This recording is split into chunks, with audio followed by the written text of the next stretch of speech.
He comes up with Shaun the Sheep going, brilliant!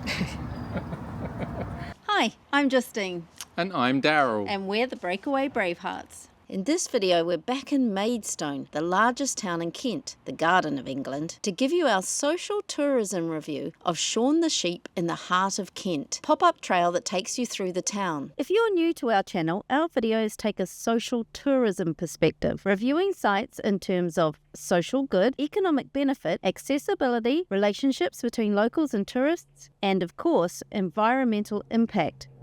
So make sure you subscribe now and click the notifications bell so we can help you make travel choices that fit your values. Maidstone is a fabulous place to visit with plenty to do for everyone. There's 3 museums to explore, town streets full of shopping, cafes and restaurants, and the beautiful Brenchley Park and Medway River for walking in nature. If you'd like to learn more about Maidstone, check out our recent review of the I Grew Up 80s exhibit at the Maidstone Museum. That was a lot of fun. But today we're showcasing what we think is a wonderful way to combine creativity and charity, a trail of Shauns filling up the town with colour and joy. Shaun in the Heart of Kent is a fun trail of over 100 uniquely designed and decorated Shaun the Sheep sculptures. Put together by Wild in Art and the Heart of Kent Hospice, the goal is to raise money and awareness of the hospice and the often invisible work it does for the community. While the bigger sculptures were designed and painted by local and national artists,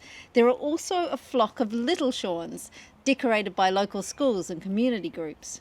Some Shauns are artistic self-expression, others have a specific message to tell. For example, Charlie Stafford, a professional artist, designed biodiversity as he was inspired by the sustainable practices and Kent's Garden of England's reputation. All the flora he has painted is native to Kent and links back to the Cycle of Life logo of the hospice. Whereas Annabelle Hodd had an even stronger connection to the hospice with her bench design that is dedicated to her friend Leslie, who passed away last year after being lovingly cared for by the hospice. She has created a bench because she wants us to enjoy sitting and reflecting on the beauty and joy there is to be found in all the simple things around us. A fabulous tribute to a friend. Totally agree. And although it was a tough choice, we went for humour in the end, and our favourite one was William Shakespeare,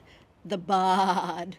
Created by the Brown Studio, he featured cute quotes remastered in Shaun's vernacular. Oh wow, thereby hangs a tale. This is a pretty cool one, isn't it? Wow, look at this. Fantastic.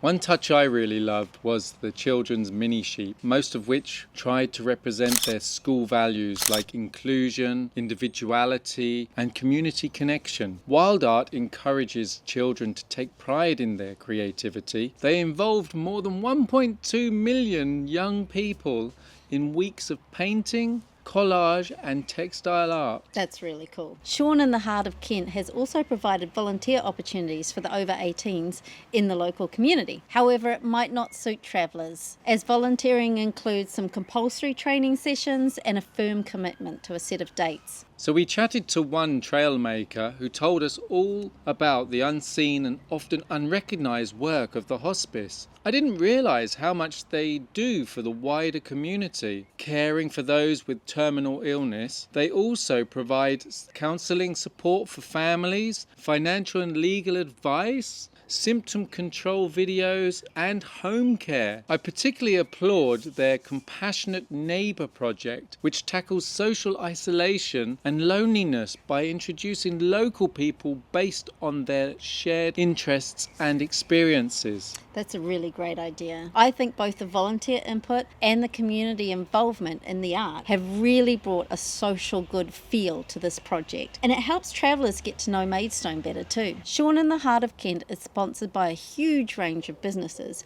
as well as the Borough Council. The partners, Wild in Art, create a number of public art events across the UK and and worldwide. Their goal is to connect businesses, artists and communities through the power of creativity. So far, their events have helped raise more than £26.3 million, all for charitable causes, and mostly just through auctioning off the sculptures at the end of the trail. While local employment is mostly more along volunteer lines, there are plenty of avenues for development within the community through the connections that are made and the link with professional artists. We didn't get to see every Shaun, but the map showed that the majority of sheep are on the easily accessible Maidstone roads, which are mostly wide and flat and seemed usable by wheelchair users. There is no audio component to the displays or the app, and neither did we see any sheep that were tactile. I think these additions would have helped bring the trail to those with sight impairments. Many of the Shauns featured the rainbow colours, helping show support of the LGBTQ+ community. The UK as a country scores 71 out of 100 on the Equidex ranking. So a little bit of work still to do there. I've popped a link in the description so you can check out that info for yourself. One of the key components of the trail was the Shaun the Sheep app. It really added another level of fun. We enjoyed tracking down the Shauns and collecting sheep as we went. Every sculpture comes with a story connecting you to its creators and to its sponsors. And some Shauns come with rewards. We unlocked rewards such as raffle entries, shopping discounts, free dino golf ticket. We got so involved in it because it's done so brilliantly. It's true. We really didn't allow enough time to get around all the Shauns and unlock all the rewards. Well, there was 109. I'm sure if you had a day or two, you'd have lots of fun finding them all. And at the same time, you'd really get to know Maidstone and its community. All the volunteers we met were friendly, helpful, and full of information. The entire trail is free, so it definitely earns our value for money point. And the added fun of following along on the app really made it more than we expected. And on sustainability, Maidstone is reachable via public transport. About an hour away from London, the best station is Maidstone East, which takes you for a little quick walk to the museum, or in fact in the centre of Maidstone. So the City Council is dedicated to sustainability issues with wildlife corridors, an electric vehicle programme, conservation programmes. The borough has committed to becoming carbon neutral by 2030, a strategy that includes decarbonising and insulating homes and buildings, generating renewable energy and increasing biodiversity.